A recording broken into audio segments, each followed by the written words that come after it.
Chers élèves, chers étudiants, chers parents, bonjour. Comme nous l'avons expliqué lors de la première vidéo, nous vous proposons dans cet épisode une réflexion sur l'un des domaines professionnels aujourd'hui en plein essor au Maroc. Nous avons avec nous Madame Wahid qui va intervenir sur ce sujet et va pouvoir répondre à nos questions. Bonjour Madame Wahid. Bonjour à tous.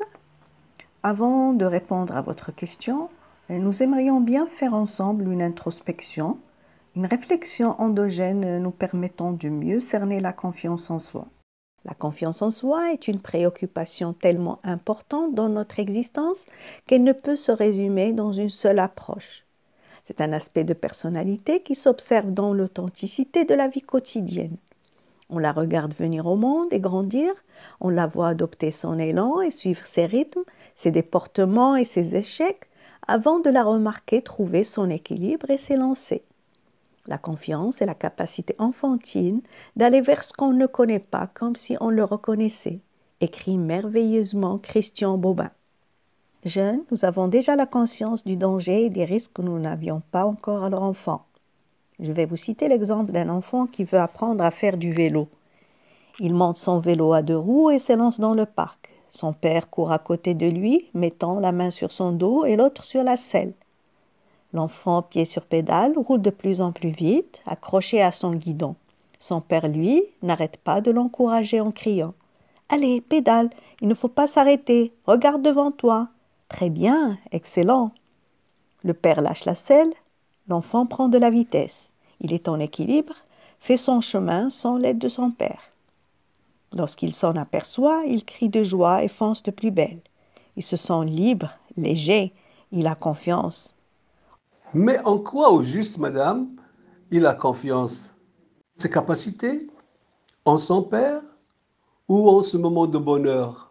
Ce garçon sur son vélo peut nous apprendre que la confiance puise de la résultante de 3 forces. D'abord celle du père, le jeune homme ne s'élance pas seul mais avec son guide, son père. La confiance en soi est par conséquent une confiance en l'autre. Ensuite, celle de ses capacités à assimiler les conseils et les compétences acquises. Son équilibre et son accomplissement en témoignent. La confiance en soi est alors une confiance en ses capacités. Finalement, la force de la joie qui le submerge, un bonheur qui résonne comme un merci à la vie. La confiance en soi est donc une confiance en la vie. Parlons alors vie professionnelle, madame Wahid, et réfléchissons ensemble sur ce secteur de l'aéronautique en plein départ aujourd'hui au Maroc.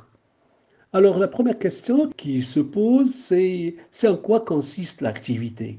Question très intéressante, Monsieur Faïq, vu l'intérêt que suscite cette activité chez nos jeunes.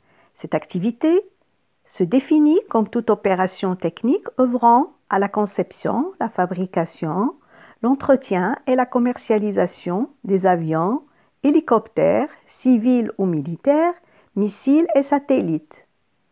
L'électronique, la mécanique, l'optique, les matériaux composites, les télécommunications sont des spécialités requises et irremplaçables pour le bon fonctionnement de cette industrie. Pouvez-vous me citer quelques profils œuvrant dans ce domaine? Oui, en effet, on distingue les techniciens ou les ingénieurs en électronique, en optique, en télécommunication, en informatique embarquée et en mécatronique. Pour les diplômes de techniciens et de techniciens spécialisés, quelles sont les spécialités préparées au Maroc et quels sont les établissements qui les dispensent? L'Institut spécialisé d'aéronautique et de la logistique aéroportière situé à Noisser, relevant de l'OFPPT, est aujourd'hui un établissement de renom au Maroc. Cet institut, récemment ouvert pour accompagner les ambitions de l'industrie aéronautique, choix stratégique du développement économique du royaume, offre des formations de techniciens et de techniciens spécialisés. Pour les techniciens, l'offre se présente comme suit: ajustage et montage de cellules aéronefs, chaudronnerie aéronautique, matériaux composites en aéronautique. Pour les techniciens spécialisés, il y a la mécatronique, usinage sur machine, outils à commande numérique et logistique aéroportuaire sont les principales formations proposées. Il est à noter aussi que cet institut offre la possibilité de préparer une licence de mécanicien d'entretien d'aéronefs, catégorie A, délivrée par le DAC, c'est-à-dire Direction de l'aéronautique civile. Les candidats concernés sont les diplômés des ISTA, les détenteurs du BTS en matériaux composites et les détenteurs du DUT en système embarqué. Quelques spécialités techniques sont acceptées. En conclusion, madame, pour les ingénieurs et les cadres. Pour les ingénieurs et cadres, il faut citer en premier lieu l'Académie internationale de l'aviation civile, qui forme 3 catégories d'ingénieurs en 3 ans après admission des dossiers des lauréats des classes prépa, les filières concernées, maths, physique, sciences de l'ingénieur, technologie, sciences de l'ingénieur et physique, chimie, sciences de l'ingénieur.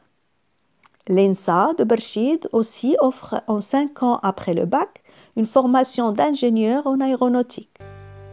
Les FST de leur part préparent des licences et masters en logistique et transport, en ingénierie, en mécatronique et en ingénierie des systèmes électriques et systèmes embarqués.